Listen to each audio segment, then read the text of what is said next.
Hi hello everyone, welcome to my channel Srushti tutorial for maths. ನಾನು ಈ ದಿನ HSTR exam preparation ಮಾಡ್ತಾ ಇರ್ತಕ್ಕಂಥವರಿಗಾಗಿ mathematics ಮಾಡಲ್ questions ಹೇಗೆ ಬರ್ತವೆ, ಸೊ ಆ ಒಂದು ಕ್ವಶನ್ಸ್ಗೆ ಹೇಗೆ ಆನ್ಸರ್ ಮಾಡಬಹುದು ಅನ್ನೋದಕ್ಕೆ ಸಂಬಂಧಪಟ್ಟ ಹಾಗೆ ತುಂಬ ಇಂಪಾರ್ಟೆಂಟ್ ಆಗಿರುವಂತಹ ಅತ್ಯಂತ ಪ್ರಮುಖವಾಗಿರುವಂತಹ ಮಾಡೆಲ್ ಕ್ವಶನ್ಸನ್ನು, ಸುಮಾರು 10 ಮಾಡೆಲ್ ಕ್ವಶನ್ಸನ್ನು ಈ ಒಂದು ವಿಡಿಯೋದಲ್ಲಿ ನಿಮ್ಮ ಜೊತೆ ಹಂಚ್ಕೊಳ್ತಾ ಇದ್ದೀನಿ. ಸೊ ದಯವಿಟ್ಟು ನಮ್ಮ ಚಾನಲ್ನ ಸಬ್ಸ್ಕ್ರೈಬ್ ಮಾಡಿಲ್ಲ ಅಂದರೆ ಚಾನಲ್ನ ಸಬ್ಸ್ಕ್ರೈಬ್ ಮಾಡಿ, ಪಕ್ಕದಲ್ಲಿರುವ ಬೆಲ್ ಐಕಾನ್ ಕ್ಲಿಕ್ ಮಾಡೋದ್ರ ಮೂಲಕ ನೋಟಿಫಿಕೇಶನ್ ಆನ್ ಮಾಡ್ಕೊಳ್ರಿ ಅಂತ ಹೇಳ್ತಾ ಬನ್ನಿ ಕ್ಲಾಸ್ ಶುರು ಮಾಡೋಣ. HSTR ಎಕ್ಸಾಮ್ ಮ್ಯಾಥಮೆಟಿಕ್ಸ್ಗೆ ಸಂಬಂಧಪಟ್ಟಂತ ಕ್ವಶನ್ಸ್ ಯಾವ ರೀತಿ ಬರ್ತವೆ ಅನ್ನೋದನ್ನ ಒಂದೊಂದಾಗಿ ನೋಡ್ತಾ ಹೋಗೋಣ. 2 and -3, -6 is 10 ಯೂನಿಟ್ಸ್ ಅಂತ ಕೊಟ್ಟಿದ್ದಾರೆ. What are the possible values of X ಅಂತ ಹೇಳಿ ಇಲ್ಲಿ ಡಿಸ್ಟೆನ್ಸಿನ ಆಧಾರದ ಮೇಲೆ 2 ಪಾಯಿಂಟ್ಗಳ ಮಧ್ಯೆ ಇರುವ ಡಿಸ್ಟೆನ್ಸ್ 10 ಯೂನಿಟ್ ಅಂತ ಅವರೇ ಕೊಟ್ಬಿಟ್ಟಿದ್ದಾರೆ. ಪಾಯಿಂಟ್ಗಳ ಕೋಆರ್ಡಿನೇಟ್ಸ್ ಏನಿದೆಯಲ್ಲ, ಆ ಕೋಆರ್ಡಿನೇಟ್ಸ್ಗಳಲ್ಲಿ ಎಕ್ಸ್ನ ಕೋಆರ್ಡಿನೇಟನ್ನು ಎಕ್ಸ್ ಅಂತ ಕೊಟ್ಟಿದ್ದಾರೆ ಒಂದು ಪಾಯಿಂಟಲ್ಲಿ. ಸೊ ಅದರ ಬೆಲೆಯನ್ನು ಕಂಡುಹಿಡಿಬೇಕು. ಸೊ ಇದನ್ನು ನೀವು ಕಂಡುಹಿಡಿಬೇಕು ಅಂತ ಹೇಳಿದ್ರೆ ನೀವು ಡಿಸ್ಟೆನ್ಸ್ ಫಾರ್ಮುಲಾವನ್ನು ಬಳಕೆ ಮಾಡ್ತೀರಾ. D is equal to square root of x2 minus x1 whole square plus y2 minus y1 whole square ಅಂತೇಳಿ ಫಾರ್ಮುಲಾ ಬರುತ್ತೆ. ಡಿ ಅಂತ ಹೇಳಿದ್ರೆ ಮೆಜರ್ಮೆಂಟ್ ಕೊಟ್ಟಿದ್ದಾರೆ ಅವರು ಏನು ಅಂತೇಳಿ 10 ಯೂನಿಟ್ ಅಂತೇಳಿ. ಸ್ಕ್ವೇರಿಗೆ ಇರುವಂತಹ ರೂಟನ್ನು ನಾವು ಕ್ಯಾನ್ಸಲ್ ಮಾಡಿದ್ವಿ ಅಂದರೆ ಈ ಒಂದು ನಂಬರ್ಗೆ ಸ್ಕ್ವೇರ್ ಬರುತ್ತೆ. ಇದಿಷ್ಟಕ್ಕೂ ರೈಟ್ ಸೈಡಲ್ಲಿರುವ ರೂಟ್ ಕ್ಯಾನ್ಸಲ್ ಆಯಿತು ಅಂದರೆ ಲೆಫ್ಟ್ ಸೈಡಲ್ಲಿರುವ ನಂಬರ್ನ ನೀವು ಸ್ಕ್ವೇರ್ ಅಂತ ತಗೊಳ್ಬೇಕು. ಆಗ x2 ಮೈನಸ್ x1 ಅಂದರೆ ಇಲ್ಲಿ ಇದನ್ನು ನೀವು x1 y1 ತಗೊಳ್ತೀರಾ, ಇದನ್ನು x2 y2 ಅಂತ ತಗೊಳ್ತೀರಾ. -3 ಮೈನಸ್ ಎಕ್ಸ್ ಅಂತ ತಗೊಳ್ಬೇಕು. ಈಗ ನೀವು -3 minus X whole square plus y2 minus y1 ಅಂತ ಹೇಳಿದ್ರೆ -6 -2 ಹೋಲ್ ಸ್ಕ್ವೇರ್ ಅಂತ ತಗೊಳ್ತೀರಾ. ಇದನ್ನು ನೀವು ಸಿಂಪ್ಲಿಫೈ ಮಾಡ್ತಾ ಹೋಗಬೇಕು ಅಂದರೆ 10 ಸ್ಕ್ವೇರ್ ಮಾಡಿದ್ರೆ 100 ಬರುತ್ತೆ. a minus B whole square ರೂಪದಲ್ಲಿ ಬರೆದ್ರೆ ಇದು -3ನ ಸ್ಕ್ವೇರ್ ಮಾಡಿದ್ರೆ 9, ಎಕ್ಸ್ನ ಸ್ಕ್ವೇರ್ ಮಾಡಿದ್ರೆ ಎಕ್ಸ್ ಸ್ಕ್ವೇರು, -2 × 3 ಮಾಡಿದ್ರೆ 6x ಬರುತ್ತೆ. ಈ ಕಡೆ -6 -2 ಮಾಡಿದರೆ -8 ಬರುತ್ತೆ. -8 ಸ್ಕ್ವೇರ್ ಮಾಡಿದ್ರೆ 64 ಬರುತ್ತೆ. ಇದಾದ ನಂತರದಲ್ಲಿ 100 ಮೈನಸ್ ಈ ಕಡೆ ಬಂದರೆ ಇದು 64, ಇದು ಈ ಕಡೆ ಬಂದರೆ -9, ಈ ಕಡೆ ಎಕ್ಸ್ ಸ್ಕ್ವೇರ್ -6x ಮಾತ್ರ ಉಳ್ಕೊಳ್ಳುತ್ತೆ. ಈಗ ನೀವೇನು ಮಾಡ್ಬೋದು ಅಂತ ಹೇಳಿದ್ರೆ 100 ಮೈನಸ್ 64 ಮೈನಸ್ 9 ಮಾಡಿದ್ರಿ ಅಂತ ಹೇಳಿದ್ರೆ 64ರಲ್ಲಿ 9 ಕೂಡಿ ಅದನ್ನು ನೀವು 100ರಿಂದ ಕಳೆದ್ರಿ ಅಂತ ಹೇಳಿದ್ರೆ ಉತ್ತರ ಏನು ಬರುತ್ತೆ? 27 is equal to x square minus 6x ಆಗ್ಬಿಡುತ್ತೆ. ಇದನ್ನು ನೀವು ಎಕ್ಸ್ ಸ್ಕ್ವೇರ್ ಮೈನಸ್ 6x 27 ಆ ಕಡೆ ಕಳಿಸಿದ್ರೆ -27 ದಟ್ ಈಸ್ ಈಕ್ವಲ್ ಟು 0 ಅಂತ ತೊಗೊಂಡ್ಬಿಡ್ಬೋದು ನೀವು. ಇದರ ಆಧಾರದ ಮೇಲೆ ಈಗ ನೀವು -27 ಬರಬೇಕು ಅಂದರೆ 2 ಸಂಖ್ಯೆಯನ್ನು ಸಿಂಪ್ಲಿಫೈ ಮಾಡಿದಾಗ 9 3 × 27 ಬರುತ್ತೆ. ಇದರ ಆಧಾರದ ಮೇಲೆ ಇದನ್ನು X square minus 9x plus 3x -27 is equal to 0 ಅಂತ ತೊಗೊಂಡ್ರಿ ಅಂತ ಹೇಳಿದ್ರೆ ಇವೆರಡು ಒಂದು ಗ್ರೂಪು, ಇವೆರಡು ಒಂದು ಗ್ರೂಪು. ಫ್ಯಾಕ್ಟರೈಸೇಷನ್ ಮೆಥಡ್ನ ಆಧಾರದ ಮೇಲೆ ಮಾಡ್ತಾ ಇದ್ದೀವಿ. ಎಕ್ಸ್ ಕಾಮನ್ ತೆಗೆದ್ರೆ x - 9 ಬರುತ್ತೆ, ಪ್ಲಸ್ 3 ಕಾಮನ್ ತೆಗೆದ್ರೆ ಇಲ್ಲೂ ಕೂಡ x - 9 ಬರುತ್ತೆ. ಇದರ ಅರ್ಥ x - 9 ಒಂದು ಫ್ಯಾಕ್ಟರ್ ಆದರೆ x + 3 ಇನ್ನೊಂದು factor that is equal to 0. ಅಥವಾ x - 9 ಅನ್ನು ಈಕ್ವಲ್ ಟು 0 ಮಾಡ್ರಿ, ಆರ್ x + 3 ಅನ್ನು ಈಕ್ವಲ್ ಟು 0 ಮಾಡಿದ್ರೆ x -9 ಆ ಕಡೆ ಹೋದರೆ +9 ಬರುತ್ತೆ, ಇಲ್ಲೂ ಕೂಡ +3 ಆ ಕಡೆ ಹೋದರೆ -3. ಅಂದರೆ ಎಕ್ಸ್ಗೆ 2 ಬೆಲೆಗಳನ್ನು ಹಾಕ್ಬಹುದು. ಯಾವ್ದು? -3 ಮತ್ತು 9. ಸೊ -3 ಮತ್ತು 9 ನಿಮಗೆ ಎಲ್ಲಿ ಕೊಟ್ಟಿದ್ದಾರೆ ಅಂತ ನೀವು ನೋಡಿದ್ರಿ ಅಂತ ಹೇಳಿದ್ರೆ ಕೊಟ್ಟಂತ ಆಪ್ಷನ್ಗಳನ್ನು ನೀವು ಅಬ್ಸರ್ವ್ ಮಾಡಿದಾಗ ಆಪ್ಷನ್ 1 ಕೊಟ್ಟಿದ್ದಾರೆ. ಸೊ ಆಪ್ಷನ್ 1ರಲ್ಲಿ -3, 9 ಇದೆ. That is the right answer. Okay, ಹಾಗಿದ್ಮೇಲೆ ಸೆಕೆಂಡ್ ಕ್ವಶನ್ ನೋಡೋಣ. What is the value of determinant 1w w square w w square 1w square 1w where w is cube root of unity ಅಂತ ಕೊಟ್ಟಿದ್ದಾರೆ. ಈ ಒಂದು ಡಿಟರ್ಮಿನೆಂಟಿನಲ್ಲಿ W ಅಂತಕ್ಕಂಥದ್ದು ಈ ಒಂದು ಸಿಂಬಲಿನ ಅರ್ಥ ಇದು ಕ್ಯೂಬ್ ರೂಟ್ ಆಫ್ ಯೂನಿಟಿ ಆದಮೇಲೆ ಅವ್ರು ಕೇಳಿದ್ದಾರೆ ಇದರ ವ್ಯಾಲ್ಯೂ ಎಷ್ಟು ಅಂತ. ಸೊ ಇದರ ವ್ಯಾಲ್ಯೂವನ್ನು ನೀವು ಫೈಂಡ್ ಔಟ್ ಮಾಡಬೇಕು ಅಂತ ಹೇಳಿದ್ರೆ ಒಂದು ಫಾರ್ಮುಲಾ ಬರುತ್ತೆ. ಏನಪ್ಪ ಅಂತ ಹೇಳಿದ್ರೆ ಅದು formula 1 + w + w square is equal to 0 ಅಂತ ಹೇಳಿ ಈ ಒಂದು ಸಿಂಬಲ್. ಇದರ ಆಧಾರದ ಮೇಲೆ ಇದನ್ನು ನೀವು ಏನು ಮಾಡ್ಬೋದು ಅಂತ ಹೇಳಿದ್ರೆ 1 ಇರೋ ಜಾಗದಲ್ಲಿ ಎಲ್ಲ ಏನು ಮಾಡಿ ಅಂತ ಹೇಳಿದ್ರೆ 1 + w + w ಸ್ಕ್ವೇರ್ನ ತಗೊಳ್ರಿ. ಈಗ ಏನಾಗ್ಬಿಡುತ್ತೆ ಅದು ಅಂತ ಹೇಳಿದ್ರೆ ನೋಡಿ, ಇಲ್ಲಿ 1 ಈಕ್ವಲಿಂದ ಆ ಕಡೆ ಕಳಿಸಿದ್ರು ಕೂಡ w + w ಸ್ಕ್ವೇರ್ ಆಗಿಬಿಡುತ್ತೆ. Okay, so w + w square ಇರೋ ಜಾಗದಲ್ಲಿ ಇದನ್ನು ಹಾಕಿದ್ರಿ ಅಂತ ಹೇಳಿದ್ರೆ ಪ್ರತಿಯೊಂದು ಸಂದರ್ಭದಲ್ಲೂ ಕೂಡ ನಿಮಗೆ 1 1 ಎಲ್ಲಿ ಬರುತ್ತೆ ಅಲ್ಲಿ ಇದಿಷ್ಟು ಕೂಡ 0 ಬಂದ್ಬಿಡುತ್ತೆ. ನೋಡಿ ಇಲ್ಲಿ ನೋಡ್ತಾ ಹೋಗೋಣ. ನೀವು ಇದನ್ನು ಏನೋ ಮಲ್ಟಿಪ್ಲಿಕೇಶನ್ ಮಾಡಬೇಕಾದ್ರೆ ಏನು ಮಾಡ್ತೀರಾ ಅಂತ ಹೇಳಿದ್ರೆ C1 ಅನ್ನು ನೀವು C1 plus C2 plus C3 ಮಾಡ್ತೀರಾ ತಾನೆ. ಇದರ ಆಧಾರದ ಮೇಲೆ ಇದು ಏನಾಗತ್ತಪ್ಪ ಅಂತ ನೋಡಿದರೆ ನೀವು 1 ಪ್ಲಸ್ W ಸ್ಕ್ವೇರ್ ಆಗುತ್ತೆ, ಆಮೇಲೆ W ಆಮೇಲೆ W ಸ್ಕ್ವೇರ್. ಹಾಗೆ ಎರಡನೇದು ಕೂಡ W ಪ್ಲಸ್ ಸ್ಕ್ವೇರ್ ಪ್ಲಸ್ 1 ಆಗುತ್ತೆ, ಇದು W ಸ್ಕ್ವೇರ್ ಬರುತ್ತೆ, ಇದು 1 ಬರುತ್ತೆ. ಮೂರನೇ ಒಂದು ಕಾಲಮನ್ನು ನೀವು ನೋಡಿದರೆ W square plus 1 plus W ಆಗುತ್ತೆ, ಈ ಕಡೆ 1 ಪ್ಲಸ್ 1 ಮತ್ತು W. ಇದನ್ನು ನೀವು ನೋಡಿದಾಗ ಈ ಪ್ರತಿಯೊಂದು ಸಂದರ್ಭದಲ್ಲೂ ಕೂಡ ವ್ಯಾಲ್ಯೂ 0 ಆಗ್ತಾ ಹೋದ್ರಿ ಅಂತ ಹೇಳಿದ್ರೆ 0 0 0 ಬಂದ್ಬಿಡ್ತಿದ್ದು. ಫಸ್ಟ್ ಕಾಲಮಲ್ಲಿ ಪ್ರತಿಯೊಂದು ರೋದಲ್ಲೂ ಕೂಡ ಕಂಪ್ಲೀಟ್ ಒಂದು ರೋ ಪೂರ್ತಿ 0 ಬಂತು. ಪಕ್ಕದಲ್ಲಿ W ಸ್ಕ್ವೇರ್ W 1 W. ಈಗ ನೀವು ಪ್ರತಿ ಕಾಲಮ್ಗಳನ್ನು ನೀವು ಕೂಡ್ತಾ ಹೋದ್ರಿ ಅಂತ ಹೇಳಿದ್ರೆ ಫೈನಲ್ ಆನ್ಸರ್ ಏನು ಬರುತ್ತೆ? 0 ಬರುತ್ತೆ. ಅಂದರೆ ಪ್ರತಿ ಕಾಲಮನ್ನು ನೀವು ಆ್ಯಡ್ ಮಾಡ್ತಾ ಹೋದಾಗ ಇದೇ ಆನ್ಸರ್ ಬರುತ್ತೆ. ಇದು ಎಲ್ಲಿ ಬರುತ್ತೋ ಅಲ್ಲಿ 0 ಹಾಕಿದ್ರಿ ಅಂದರೆ ಕಂಪ್ಲೀಟ್ ಫೈನಲ್ ಆನ್ಸರ್ ಏನು ಬರುತ್ತೆ? 0. ಸೊ ದಟ್ ನೀವು ಆಪ್ಷನ್ 2 ಈ ಪಾಯಿಂಟಿಗೆ ಉತ್ತರವನ್ನಾಗಿ ಹೇಳ್ತೀರಾ. ಹಾಗೆ ಥರ್ಡ್ ಕ್ವಶನ್ ಬಂದ್ಬಿಟ್ಟು evaluate the product cos 20 degree, cos 40 degree, cos 80 degree ಮಧ್ಯೆ ಇಂಟು ಇದೆ. ಇಲ್ಲಿ 3 ಟ್ರಿಗ್ನಾಮೆಟ್ರಿಕ್ ರೇಷಿಯೋಗಳನ್ನು ಕೊಟ್ಬಿಟ್ಟು ಮಧ್ಯದಲ್ಲಿ ಇಂಟು ಅಂತ ಕೊಟ್ಟಿದ್ದಾರೆ. ಅಂದರೆ ನಮಗೆ ಟ್ರಿಪಲ್ ಆಂಗಲ್ ಪ್ರಾಡಕ್ಟ್ ಫಾರ್ಮುಲಾ ಅಂತ ಬರುತ್ತೆ. ಈ ಒಂದು ಟ್ರಿಪಲ್ ಆಂಗಲ್ ಪ್ರಾಡಕ್ಟ್ ಫಾರ್ಮುಲಾದ ಆಧಾರದ ಮೇಲೆ ಇದನ್ನು ನಾವೇನಂತ ಬರ್ಕೊಳ್ಬೋದು ನೋಡ್ತಾ ಹೋದ್ರೆ ನೋಡಿ, ಇಲ್ಲಿ ಫಾರ್ಮುಲಾ ಏನು ಹೇಳುತ್ತೆ ಅಂದರೆ cos theta into cos 60 degree minus theta into cos 60 degree plus theta ಅಂತ ಹೇಳುತ್ತೆ. ಕಾಸ್ 60 ಡಿಗ್ರಿ ಪ್ಲಸ್ ಥೀಟಾ ಇದರ ಬೆಲೆ 1/4 ಕಾಸ್ 3 ಥೀಟಾ ಅಂತ ಬರುತ್ತೆ. ಇದನ್ನು ನಾವು ಟ್ರಿಪಲ್ ಆಂಗಲ್ ಪ್ರಾಡಕ್ಟ್ ಫಾರ್ಮುಲಾ ಅಂತ ಕರಿತೀವಿ. ಈ ಒಂದು ಫಾರ್ಮುಲಾದ ಪ್ರಕಾರವಾಗಿ ನೀವು ಇದನ್ನು ಬರ್ಕೊಂಡ್ರಿ ಅಂತ ಹೇಳಿದ್ರೆ ಕಾಸ್ ಥೀಟಾ ಇರೋ ಜಾಗದಲ್ಲಿ ಕಾಸ್ 20 ಡಿಗ್ರಿ ತೊಗೊಂಡ್ರಿ ಅಂದರೆ ಇಂಟು ಕಾಸ್ 60 ಮೈನಸ್ ಥೀಟಾ ಬರ್ಕೊಳ್ಬೋದು ತಾನೆ. ಕಾಸ್ 60 ಮೈನಸ್ 20 ಡಿಗ್ರಿ ಅಂತ ತೊಗೊಂಡ್ರಿ ಅಂತ ಹೇಳಿದ್ರೆ ಇನ್ನೊಂದು ಕಾಸ್ 60 ಪ್ಲಸ್ ಎಷ್ಟು ತೊಗೊಳ್ಬೋದು? 20 ಡಿಗ್ರಿ ಅಂತ ತೊಗೊಂಡ್ರಿ ಅಂದರೆ ಇದ್ರ ಪ್ರಕಾರ 1/4 ಕಾಸ್ 3 ಇಂಟು ಥೀಟಾ ಅಂದರೆ ಏನು ತೊಗೊಳ್ಬೇಕಿಲ್ಲ ನೀವು? 20 ಡಿಗ್ರಿ ಅಂತ ತೊಗೊಳ್ಬೇಕು. ಇದರ ಆಧಾರದ ಮೇಲೆ ನೀವೇ ಇಲ್ಲೇ ಸುಲಭವಾಗಿ ಹೇಳ್ಬಿಡ್ಬೋದು 4 ಇಂಟು 20, 4ನ 20 ಡಿಗ್ರಿನ ಕ್ಯಾನ್ಸಲ್ ಮಾಡಿದ್ರಿ ಅಂತ ಹೇಳಿದ್ರೆ ಎಷ್ಟು ಬರುತ್ತೆ? 4 5 20 ಬರುತ್ತೆ. ಕ್ಷಮಿಸಿ, ಇದನ್ನು ನೀವೇನು ಮಾಡ್ಬೋದು ಅಂತ ಹೇಳಿದ್ರೆ ಕಾಸ್ 3 ಇಂಟು 20 ಡಿಗ್ರಿ ಮಲ್ಟಿಪ್ಲೈ ಮಾಡಿಬಿಟ್ರಿ ಅಂತ ಹೇಳಿದ್ರೆ ಕಾಸ್ 60 ಡಿಗ್ರಿ ಬರುತ್ತೆ. ಇಲ್ಲಿ ಇಂಟು 1/4 ಇದೆ. ಸೊ ಈಗ ಕಾಸ್ 60 ಡಿಗ್ರಿಯ ವ್ಯಾಲ್ಯೂ ಆ್ಯಕ್ಚುಯಲ್ ಆಗಿ 1/2 ಟ್ರಿಗ್ನಾಮೆಟ್ರಿಕ್ ಆ್ಯಂಗಲಿನ ಆಧಾರದ ಮೇಲೆ ಕಾಸ್ 60 ಡಿಗ್ರಿಯ ವ್ಯಾಲ್ಯೂ 1/2 ಬರುತ್ತೆ. ಪಕ್ಕದಲ್ಲಿ 1/4 ಮಲ್ಟಿಪ್ಲೈ ಮಾಡಿದ್ರಿ ಅಂದರೆ 1/8 ಬರುತ್ತೆ. ಸೊ ದಟ್ 1/8 ನಿಮಗೆ ಆಪ್ಷನ್ 4ರಲ್ಲಿದೆ. ಸೊ ಆಪ್ಷನ್ 4ರಲ್ಲಿರುವಂತಹ ಆನ್ಸರನ್ನು ಚೂಸ್ ಮಾಡಬೇಕಾಗತ್ತೆ. ನೆಕ್ಸ್ಟ್ ಬಂದ್ಬಿಟ್ಟು ಕ್ವಶನ್ ನಂಬರ್ 4 ಹೇಳ್ತದೆ, in a group of 100 educators 60 speak Kannada, 45 speak English and 20 speak both languages. The number of educators who speak neither these languages. Very simple ಆಗಿ ನೀವು answer ಹೇಳ್ಬೋದು. ಏನಪ್ಪ ಅಂದರೆ ಒಟ್ಟು ಎಜುಕೇಟರ್ಸ್ನ ಸಂಖ್ಯೆ 100 ಇದೆ. ಆ 100ಅಲ್ಲಿ ಕನ್ನಡ ಮಾತಾಡೋರ ಸಂಖ್ಯೆ 60, ಜೊತೆಗೆ ಇಂಗ್ಲಿಷ್ ಮಾತಾಡೋರ ಸಂಖ್ಯೆ 45. ಎರಡನ್ನ ಆ್ಯಡ್ ಮಾಡಿಬಿಟ್ರಿ ಅಂತ ಹೇಳಿದ್ರೆ ನಿಮಗೆ 60 ಪ್ಲಸ್ 45 ಆ್ಯಡ್ ಮಾಡಿದ್ರಿ ಅಂದರೆ 105 ಬರುತ್ತೆ. ಬಟ್ 20 ಸ್ಪೀಕ್ ಬೋತ್ ಅಂತ ಕೊಟ್ಟಿದ್ದಾರೆ. ಎರಡನ್ನೂ ಸ್ಪೀಕ್ ಮಾಡ್ತಕ್ಕಂಥವ್ರು ಇದಾರಲ್ಲ 20 ಜನ, ಅವರನ್ನು total number of educators speak ಮಾಡುವಂದರೆ ಮಾತನಾಡುವ ಎಲ್ಲ ಎಜುಕೇಟರ್ಸ್ನಲ್ಲಿ ಎರಡನ್ನೂ ಮಾತನಾಡೋರ ಸಂಖ್ಯೆನ ನೀವು ಕಳೆದು ಬಿಟ್ರಿ ಅಂತ ಹೇಳಿದರೆ ಎಷ್ಟು ಬರುತ್ತೆ? 85 ಏನು ಬರುತ್ತಲ್ಲ, ಇದು 85 ಅನ್ನೋದು ಏನು ಮಾಡೋರು ಇವರು? ಸ್ಪೀಕರ್ಸ್ ಅಂದರೆ ಮಾತನಾಡುವಂಥವರು. ಗೊತ್ತಾಯ್ತಲ್ಲ? ಅಂದರೆ ಐದರ್ ಏನು ಕನ್ನಡ ಮಾತಾಡ್ತಾರೆ ಅಥವಾ ಇಂಗ್ಲೀಷ್ ಮಾತಾಡ್ತಾರೆ. ಕನ್ನಡ ಮತ್ತು ಇಂಗ್ಲೀಷ್ ಎರಡೂ ಲ್ಯಾಂಗ್ವೇಜನ್ನು ಬಳಕೆ ಮಾಡದೇ ಇರೋರ ಸಂಖ್ಯೆ ಎಷ್ಟಾಗತ್ತೆ? ಒಟ್ಟು ಇರುವಂತಹ ಸಂಖ್ಯೆ ಎಷ್ಟು? 100. ಅದರಲ್ಲಿ ನೀವು ಎರಡರಲ್ಲೂ ಕೂಡ ಎರಡನ್ನೂ ಮಾತಾಡೋರು ಅಂದರೆ ಯಾವುದಾದ್ರೂ ಒಂದು ಭಾಷೆಯನ್ನು ಮಾತನಾಡೋರ ಸಂಖ್ಯೆ 85 ಕಳೆದು ಬಿಟ್ರಿ ಅಂತ ಹೇಳಿದ್ರೆ ಎಷ್ಟು ಬರುತ್ತೆ?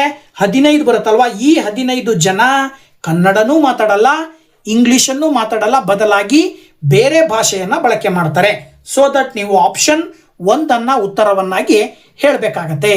ಅದೇ ರೀತಿನಲ್ಲಿ ಫಿಫ್ತ್ ಕ್ವಶನ್ ನೋಡೋದಾದ್ರೆ A bag contains 4 red, 5 green and 6 blue balls. If 2 balls are drawn at random, what is the probability that both balls are blue ಅಂತ ಕೊಟ್ಟಿದ್ದಾರೆ. ಒಂದು ಬ್ಯಾಗ್ ಅಲ್ಲಿ 4 ರೆಡ್ ಬಾಲ್ ಇದಾವೆ, 5 ಗ್ರೀನ್ ಬಾಲ್ ಇದಾವೆ, 6 ಬ್ಲೂ ಬಾಲ್ಸ್ ಇದಾವೆ. ಇದರಲ್ಲಿ 2 ಬಾಲ್ನ ಹೊರಗಡೆ ತೆಗೆಯುವ 2 ಬಾಲ್ಗಳು ರೆಡ್ ಬ್ಲೂ ಆಗಿರುವ ಪ್ರಾಬಬಿಲಿಟಿ ಎಷ್ಟು ಕ್ವಶನ್.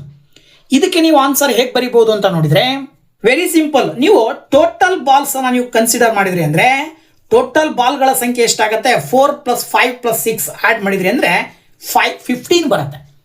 ಒಟ್ಟು ಬಾಲ್ಗಳ ಸಂಖ್ಯೆ 15. ಅದರಲ್ಲಿ ಬ್ಲೂ ಬಾಲ್ ಇರೋದು ಎಷ್ಟು ಅಂದ್ರೆ 6. ಸೊ ಅಲ್ಲಿಗೆ ಅದರ ಅರ್ಥ ನೀವು ಪ್ರಾಬಬಿಲಿಟಿಯನ್ನು ಕನ್ಸಿಡರ್ ಮಾಡಿದ್ರಿ ಅಂದ್ರೆ ಪ್ರಾಬಬಿಲಿಟಿ ಬ್ಲೂ ಬಾಲ್ ಅನ್ನು ತೆಗೆಯುವಂತಹ ಸಾಧ್ಯತೆಗಳಿರೋದು ಯಾವುದು ಎಷ್ಟು ಅಂತ ಹೇಳಿದ್ರೆ ಒಟ್ಟು 15 ಬಾಲ್ ಇದಾವೆ, ಕೆಳಗಡೆ ಬರ್ಕೊಳ್ತೀರಾ. ಬ್ಲೂ ಬಾಲ್ ಮಾತ್ರ ಇರೋದನ್ನ 6 ಮೇಲ್ಗಡೆ ಬರ್ಕೊಳ್ತೀರಾ. ಅಲ್ಲಿಗೆ ಏನಾಯ್ತು ಅಂದ್ರೆ 6 / 15 ಅಂತ ತಗೊಳ್ತೀರಾ. ಇನ್ನು ಉಳಿದಂತೆ ನೀವು ನೋಡ್ತಾ ಹೋದ್ರೆ ರಿಮೈನಿಂಗ್ ಬ್ಲೂ ಬಾಲ್ಸ್ ಎಷ್ಟು ಬಂದ್ವೋ, ಇಲ್ಲಿ ರಿಮೈನಿಂಗ್ ಬ್ಲೂ ಬಾಲ್ಸ್ ಅನ್ನ ನೀವು ನೋಡಿದ್ರೆ ಆಲ್ರೆಡಿ ತೆಗೆಯುವ ಪ್ರಾಬಬಿಲಿಟಿ ಇದು. Probability of taking 1 blue ball 6/15 ಬರುತ್ತೆ. ಇನ್ನು ಉಳಿದಂತೆ ರಿಮೈನಿಂಗ್ ಯಾವ್ಯಾವ ಉಳಿತವೆ ಅನ್ನೋದನ್ನ ನೀವು ನೋಡ್ತಾ ಹೋದಾಗ ಬ್ಲೂ ಬಾಲ್ ಎಷ್ಟು ಉಳಿತವೆ, 5 ಬಾಲ್ ಉಳಿತವೆ.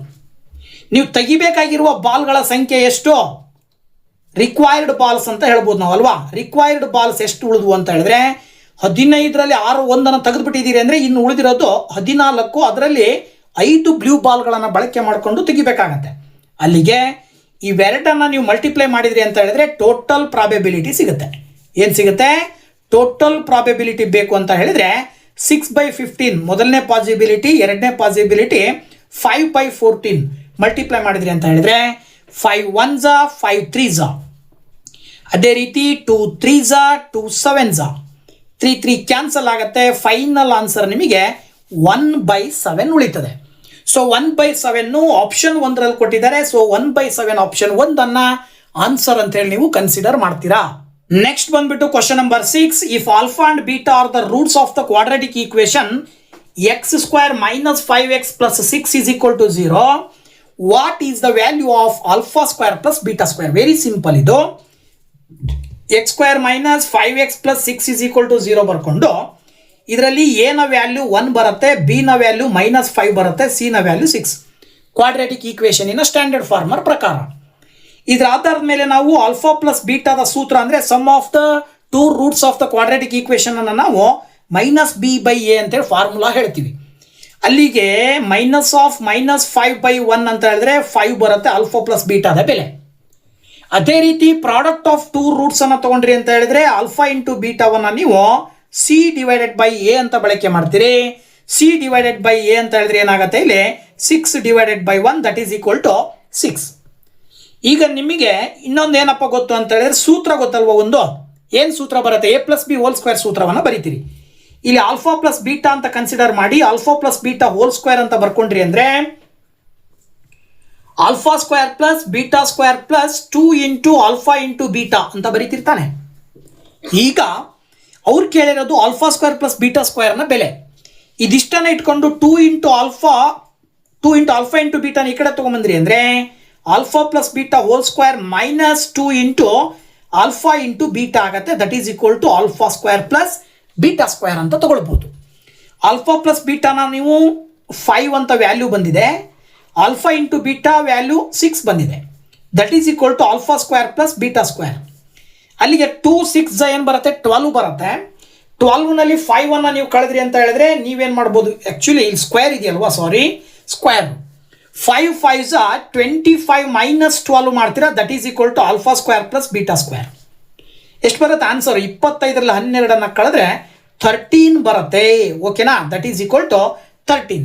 ಸೊ ದಟ್ ನಿಮಗೆ ಇದನ್ನ ಆನ್ಸರ್ ಅನ್ನ 13 ಅಂತೇಳಿ ನೀವು ಕನ್ಸಿಡರ್ ಮಾಡಬೇಕಾಗತ್ತೆ. ಇಲ್ಲಿ ನಿಮಗೆ ಆಪ್ಷನ್ಗಳನ್ನು ಕೊಟ್ಟಿದ್ರೆ, ಈ ರೀತಿ ನಿಮಗೆ ಆಪ್ಷನ್ಗಳಿದ್ರೆ ಎರಡನೇ ಆಪ್ಷನ್ ಅನ್ನ ನೀವು ಉತ್ತರವನ್ನಾಗಿ ಈ ಒಂದು ಕ್ವಶನ್ಗೆ ಆನ್ಸರ್ ಆಗಿ ಹೇಳಬೇಕಾಗತ್ತೆ. Next 7th question, find the value of limitation of x to 0 sin 5x / 3x ಅಂತ ಕ್ವಶನ್ ಕೇಳಬಹುದು. ಇದಕ್ಕೆ ನೀವು ಆನ್ಸರ್ನ ಏನಂತ ಬರೀತೀರಾ, ಇಲ್ಲಿ ಒಂದು ಸ್ಟ್ಯಾಂಡರ್ಡ್ ಲಿಮಿಟಿಗೆ ಸಂಬಂಧಪಟ್ಟಂತ ಒಂದು ಸೂತ್ರ ಬರುತ್ತೆ. ಏನಪ್ಪಾ ಅದು ಸೂತ್ರ ಅಂತ ಹೇಳಿದ್ರೆ limitation of theta to 0. Okay, sine theta is equal to 1 divided by theta ಅಂತೇಳಿ formula. Sine theta divided by theta is equal to 1 ಅನ್ನುವಂಥದ್ದು ಸೂತ್ರ. ಇದಕ್ಕೆ ಈ ವ್ಯಾಲ್ಯೂವನ್ನು ನೀವು ಹಾಕಿದ್ರಿ ಅಂತ ಹೇಳಿದ್ರೆ ಎಕ್ಸ್ ಟು 0, ಇಲ್ಲಿ ಸೈನ್ ಥೀಟಾ ಜಾಗದಲ್ಲಿ 5x ಬರೆದ್ರಿ ಅಂದರೆ ಡಿವೈಡೆಡ್ ಬೈ ಏನಾಗುತ್ತೆ ಅಂತ ಹೇಳಿದ್ರೆ ಇಲ್ಲಿ 3x ಅಂತ ತಗೊಳ್ತೀರಾ. ದಟ್ ಈಸ್ ಈಕ್ವಲ್ ಟು ಇದ್ರ ಪ್ರಕಾರ ಎಕ್ಸ್ ಕ್ಯಾನ್ಸಲ್ ಆದರೆ ನಿಮಗೆ 5 ಡಿವೈಡೆಡ್ ಬೈ 3 ಬರುತ್ತೆ. ಇದನ್ನು ನೀವು 1 ಅಂತೇಳಿ ತಗೊಳ್ತೀರಾ. ಅದರ ಅರ್ಥ 5 divided by 3 is equal to 1. That is nothing but ನೀವು ಇದನ್ನ ಎರಡೂ ಕಡೆ ಕೂಡ ಮತ್ತೆ ಇಲ್ಲೂ ಕೂಡ 5 ಡಿವೈಡೆಡ್ ಬೈ 3 ಇಂದ 1 ಮಲ್ಟಿಪ್ಲೈ ಮಾಡಿದ್ರಿ ಅಂದರೆ ಆನ್ಸರ್ ಸೇಮ್ ಬರುತ್ತೆ 5 divided by 3. So that option 3 is the right answer 7th ಕ್ವಶನ್ಗೆ. ಹಾಗೆ 8th ಕ್ವಶನ್ ಹೇಳುತ್ತೆ, if the nth term of an A P is given by tn is equal to 3n plus 5, what is the common difference of the A P ಅಂತ ಕೊಟ್ಟಿದ್ದಾರೆ. Very simple, ಅವರೇ ಕೊಟ್ಟಿರ್ತಕ್ಕಂಥದ್ರ ಆಧಾರದ ಮೇಲೆ tn is equal to 3n plus 5. Common difference ಬೇಕು ಅಂದರೆ a2 minus a1 ಮಾಡಿದ್ರೆ ನಿಮಗೆ a2 ಮೈನಸ್ a1 ಮಾಡಿದ್ರೆ ಕಾಮನ್ ಡಿಫರೆನ್ಸ್ ಸಿಗುತ್ತೆ. ಅದ್ರ ಪ್ರಕಾರ ನೀವು a1 ಮತ್ತೆ a2 ಕಂಡುಹಿಡ್ಕೊಳ್ಬೇಕು ಅಂದರೆ n ಇರುವ ಜಾಗದಲ್ಲಿ 1 ಹಾಕಿದ್ರಿ ಅಂತ ಹೇಳಿದ್ರೆ t1 that is equal to 3 into 1 plus 5 ಮಾಡ್ತೀರಾ. 3 1 3 ಪ್ಲಸ್ 5 ಮಾಡಿದ್ರೆ 8 ಬರುತ್ತೆ. ಅದೇ ರೀತಿ ನೀವು t2 ಬೇಕು ಅಂತ ಹೇಳಿದ್ರೆ 3 ಇಂಟು 2 ಮಾಡ್ತೀರಾ ಪ್ಲಸ್ 5 ಮಾಡಿದ್ರೆ 3 2 6 ಪ್ಲಸ್ 5 ಮಾಡಿದ್ರಿ ಅಂದರೆ 11 ಬರುತ್ತೆ. t1 is nothing but a1, t2 is nothing but a2. ಇದರ ಆಧಾರದ ಮೇಲೆ ಇಲ್ಲಿ ನೀವು a2 ಮೈನಸ್ a1 ಪ್ರಕಾರ 11 ಮೈನಸ್ 8 ಮಾಡಿಬಿಟ್ರಿ ಅಂತ ಹೇಳಿದ್ರೆ 11 ಮೈನಸ್ 8 ಮಾಡಿದ್ರೆ 3 ಬರುತ್ತೆ. ಸೊ ದಟ್ ನೀವು ಆಪ್ಷನ್ 1 ಉತ್ತರವನ್ನಾಗಿ ಹೇಳಬೇಕಾಗತ್ತೆ. Next 9th question, if tan theta is equal to 4/3 and theta lies in the first quadrant, what is the value of sine theta plus cos theta ಅಂತ ಕೊಟ್ಟಿದ್ದಾರೆ. ಇಲ್ಲಿ ಸಿಂಪಲ್ ನಿಮಗೆ tan theta is equal to 4/3 ಅಂತ ಕೊಟ್ಟಿದ್ದಾರೆ. Tan ಥೀಟಾವನ್ನು ನಾವೇನಂತ ಕರಿತೀವಿ, opposite divided by adjacent ಅಂತ ಹೇಳ್ತೀವಿ ತಾನೆ. ಇದರ ಆಧಾರದ ಮೇಲೆ ಸಪೋಸ್ ನೀವು ಈ ಥರ ಒಂದು ಟ್ರಯಾಂಗಲ್ ಹಾಕಿದ್ರಿ, ಈ ಒಂದು ಟ್ರಯಾಂಗಲ್ನಲ್ಲಿ ಇದನ್ನು ಥೀಟಾ ಅಂತ ಕನ್ಸಿಡರ್ ಮಾಡಿದ್ರಿ ಅಂದರೆ ಆಪೋಸಿಟ್ ಇದು 4, ಅಡ್ಜಸೆಂಟ್ ಇದು 3, ಹಾಗಿದ್ರೆ ಇದೆಷ್ಟು ಬರುತ್ತೆ ಅಂತ. ಇದು ಸುಲಭ ನಿಮಗೆ ಏನು ಪೈಥಾಗೋರಿಯನ್ ಟ್ರೈಪ್ಲೆಟ್ಸ್ನ ಪ್ರಕಾರ ಇದನ್ನು ನೀವು 5 ಅಂತ ತಗೊಳ್ತೀರಾ. ಹೈಪೋಟಿನಸ್ 5 ಬರುತ್ತೆ. So sine theta plus cos ಥೀಟಾವನ್ನು ಕಂಡಿಡಿರಿ ಅಂತ ಕೊಟ್ಟಿದ್ದಾರೆ ಅವರು. So sine theta plus cos theta ಅಂತ ಹೇಳಿದ್ರೆ ಸೈನ್ ಥೀಟಾ ಅಂತ ಹೇಳಿದ್ರೆ ನಿಮಗೆ ಗೊತ್ತು, ಸೈನ್ ಥೀಟಾವನ್ನು ಏನಂತ ಕರಿತೀವಿ ನಾವು, ಆಪೋಸಿಟ್ ಬೈ ಹೈಪೋಟಿನಸ್. ಅದ್ರ ಪ್ರಕಾರ opposite to 4 divided by hypotenuse 5. Cos theta ಅಂತ ಹೇಳಿದ್ರೆ ಅಡ್ಜಸೆಂಟ್ ಬೈ ಹೈಪೋಟಿನಸ್, ಅದ್ರ ಪ್ರಕಾರ 3/5. ಎರಡನ್ನ ಕೂಡಿದ್ರೆ ಡಿನಾಮಿನೇಟರ್ ಸೇಮ್ ಇರೋದ್ರಿಂದ ಮೇಲ್ಗಡೆ ನ್ಯೂಮರೇಟರ್ನ ಆ್ಯಡ್ ಮಾಡಿದ್ರೆ 5/7 ಬರುತ್ತೆ. ಸೊ ದಟ್ ಆಪ್ಷನ್ 2 ಕೊಟ್ಟಿದ್ದಾರೆ 5/7 ಅಂತೇಳಿ. ದಟ್ ಈಸ್ ದ 7/5 ಅಲ್ವಾ. ಸೊ 7/5 ಆಪ್ಷನ್ 1 ಕೊಟ್ಟಿದ್ದಾರೆ. ಸೊ ದಟ್ ಆಪ್ಷನ್ 1 ನೀವು ಆಯ್ಕೆ ಮಾಡಬೇಕಾಗತ್ತೆ. ಇನ್ನು ಕೊನೆಯದಾಗಿ 10ನೇ ಕ್ವಶನ್ ಕೊಟ್ಟಿದ್ದಾರೆ. ಏನಪ್ಪ ಕ್ವಶನ್ ಅಂತ ಹೇಳಿದ್ರೆ, the mean of 5 observations is 10. If a new observation 16 is added, what will be the new mean ಅಂತೇಳಿ. ಅಂದರೆ 5 ಅಬ್ಸರ್ವೇಷನ್ಗಳ ಪ್ರಕಾರ 5 ಅಬ್ಸರ್ವೇಷನ್ಗಳನ್ನು ಮೀನ್ ಕಂಡಿಡಿದ್ರೆ ನಮಗೆ 10 ಬರುತ್ತೆ. ಆ 5 ಅಬ್ಸರ್ವೇಷನ್ಗಳ ಜೊತೆಗೆ ಇನ್ನೊಂದು ಅಬ್ಸರ್ವೇಷನ್ ಸೇರಿಸಿದ್ರೆ ಅದು 16 ನಾವು ಕೂಡಿದ್ದೀವಿ ಅಂದರೆ ಆಗ ಮೀನ್ ಚೇಂಜ್ ಆಗುತ್ತೆ. ಎಷ್ಟು ಬರುತ್ತೆ ಅನ್ನೋದು ಕ್ವಶನ್. ಈಗ ನೀವು ಮೀನ್ ಕಂಡುಹಿಡಿಬೇಕಾದಾಗ ಏನು ಸೂತ್ರ ಬಳಸ್ತೀರಿ ಅಂತ ಹೇಳಿದ್ರೆ ವೆರಿ ಸಿಂಪಲ್. ನೀವೇನು ಮಾಡ್ತೀರಿ ಅಂತ ಹೇಳಿದ್ರೆ ಮೀನ್ ಇಂಟು ಕೌಂಟು, ಒಟ್ಟು ಕೌಂಟ್ಗಳನ್ನು ನೀವು ಇಂಟು ಮಾಡಿದ್ರಿ ಅಂತ ಹೇಳಿದ್ರೆ ಅದು ಏನಾಗಿರುತ್ತೆ, ಸಮ್ ಆಫ್ 5 ಅಬ್ಸರ್ವೇಷನ್ಗೆ ಸಮ ಇರುತ್ತೆ ಅಲ್ವಾ. ಸಮ್ ಆಫ್ 5 ಅಬ್ಸರ್ವೇಷನ್ ಇದಕ್ಕೆ ಸಮ ಇರುತ್ತೆ. ಈಗ ನಾವು ಇದರ ಪ್ರಕಾರ ಮೀನ್ ಎಷ್ಟು ಕೊಟ್ಟಿದ್ದಾರೆ ಅವರು, 10 ಕೊಟ್ಟಿದ್ದಾರೆ. ಒಟ್ಟು ಕೌಂಟ್ ಎಷ್ಟು, 5. ಇದು ಯಾವುದಕ್ಕೆ ಸಮ ಇರುತ್ತೆ, ಇದ್ರ ಪ್ರಕಾರ 10 ಇಂಟು 5 ಮಾಡಿದ್ರೆ 50 ಬರ್ತದೆ ಆನ್ಸರ್. ಟೋಟಲ್ ಆನ್ಸರ್ ಎಷ್ಟು ಬಂತು ಈಗ, 50. ಈ 50ಗೆ ಮತ್ತೆ ಏನು ಮಾಡಬೇಕು, ಇನ್ನೊಂದು ಅಬ್ಸರ್ವೇಷನ್ ಆಡ್ ಮಾಡಬೇಕು. That is equal to 16. ಅಲ್ಲಿಗೆ ಟೋಟಲ್ ಏನಾಯಿತು, 66 ಆಯಿತು ಟೋಟಲ್ಲು. ಇದ್ರ ಮೀನ್ ಕಂಡುಹಿಡಿಬೇಕಲ್ವಾ. ಸೊ ಮೀನ್ ಬೇಕಂದ್ರೆ ಏನು ಮಾಡ್ತೀವಿ, ಒಟ್ಟು ಅಬ್ಸರ್ವೇಷನ್ ಅನ್ನ ಮೇಲ್ ಬರ್ಕೊಳ್ತೀವಿ, ನಂಬರ್ ಆಫ್ ಅಬ್ಸರ್ವೇಷನ್ ಅನ್ನ ಕೆಳಗಡೆ. 5 ಇತ್ತು, ಈಗ ಎಷ್ಟಾಯಿತು 6.